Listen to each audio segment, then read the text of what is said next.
Hai, perkenalkan nama saya Desi Renata Barat, peserta Latsar CPNS Kabupaten Karawang.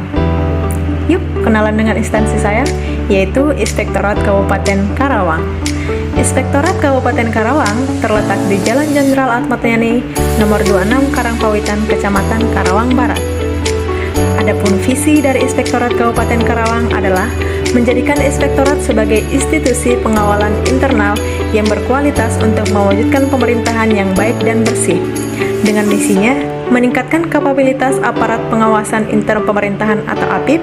Yang kedua, meningkatkan sistem pengendalian interpemerintahan Kabupaten Karawang.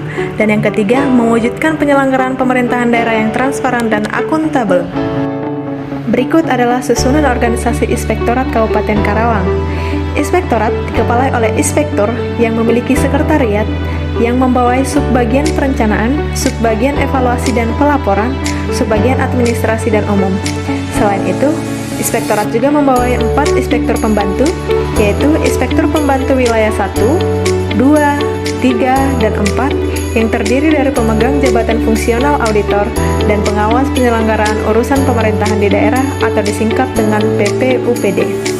Sesuai dengan Peraturan Bupati Nomor 41 Tahun 2016 tentang kedudukan, susunan organisasi, tugas, fungsi, dan tata kerja Inspektorat Kabupaten Karawang mempunyai tugas pokok dan fungsi sebagai berikut. Inspektorat mempunyai tugas fungsi membantu Bupati dalam melakukan pengawasan terhadap pelaksanaan urusan pemerintahan daerah, pelaksanaan pembinaan atas penyelenggaraan pemerintahan desa, dan pelaksanaan urusan pemerintahan desa. Dan untuk penyelenggaraan tugas pokok tersebut, Inspektorat Kabupaten Karawang mempunyai fungsi yang pertama, perumusan kebijakan teknis bidang pengawasan dan fasilitasi pengawasan.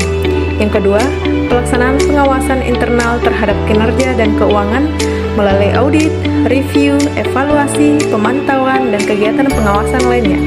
Yang ketiga, pelaksanaan pengawasan untuk tujuan tertentu atas penugasan Bupati. 4. Penyusunan laporan hasil pengawasan. 5. Pelaksanaan administrasi Inspektorat. Dan yang terakhir, pelaksanaan fungsi lain yang diberikan oleh Bupati terkait dengan tugas dan fungsinya. Sedangkan tugas dan fungsi PPUPD atau pengawas penyelenggaraan urusan pemerintahan di daerah sesuai dengan Permenpan RB nomor 36 tahun 2020 tentang jabatan fungsional pengawasan penyelenggaraan urusan pemerintahan daerah sesuai dengan pasal 2 ayat 1 menyebutkan bahwa PPUPD berkedudukan sebagai pelaksana teknis fungsional untuk melaksanakan pengawasan penyelenggaraan urusan pemerintahan konkuren pada kementerian yang menyelenggarakan urusan pemerintahan dalam negeri, instansi pusat, dan instansi daerah. Tugas jabatan PPUPD sesuai dengan pasal 6, yaitu melaksanakan kegiatan pengawasan atas penyelenggaraan urusan pemerintahan konkuren yang meliputi review, monitoring, evaluasi, dan pemeriksaan. Standar pelayanan PPUPD terdapat dalam Peraturan Pemerintahan Nomor 12 Tahun 2017 tentang pembinaan dan pengawasan penyelenggaraan pemerintahan daerah dan Permenpan RB Nomor 36 Tahun 2020 tentang jabatan fungsional pengawasan penyelenggaraan urusan pemerintahan daerah.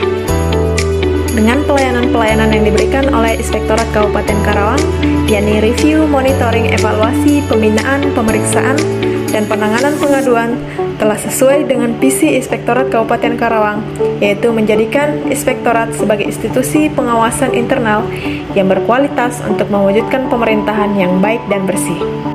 Smart ASN merupakan aparatur yang memiliki profil nasionalisme, integritas, wawasan global, hospitality, networking, teknologi informasi, bahasa asing, dan entrepreneurship yang berperan sebagai digital talent dan digital leader yang mendukung transformasi birokrasi di Indonesia. Kompetensi Smart ASN. Yang pertama, menguasai IT atau Information Technology. Salah satu contohnya dengan terus belajar dalam pengaplikasian program pengawasan seperti Siswa Squads. Yang kedua, penguasaan bahasa asing. Seorang ASN diharapkan mampu menguasai bahasa asing, misalnya bahasa Inggris, agar pembelajaran dapat dicakup secara global. Yang ketiga, memiliki sikap dan sifat hospitality, yaitu mampu memberikan sifat yang ramah dalam menjalankan setiap aktivitas, pelaksanaan tugas dimanapun dan kapanpun. 4. Memiliki kemampuan networking, yaitu mampu menjalin komunikasi dengan orang atau organisasi lain yang memberi pengaruh positif terhadap kemajuan kinerja. 5. Memiliki jiwa entrepreneurship, yaitu berjiwa kewirausahaan yang ditandai dengan keberanian, inovatif, dan pantang menyerah serta bertanggung jawab. Demikian dari saya dan terima kasih.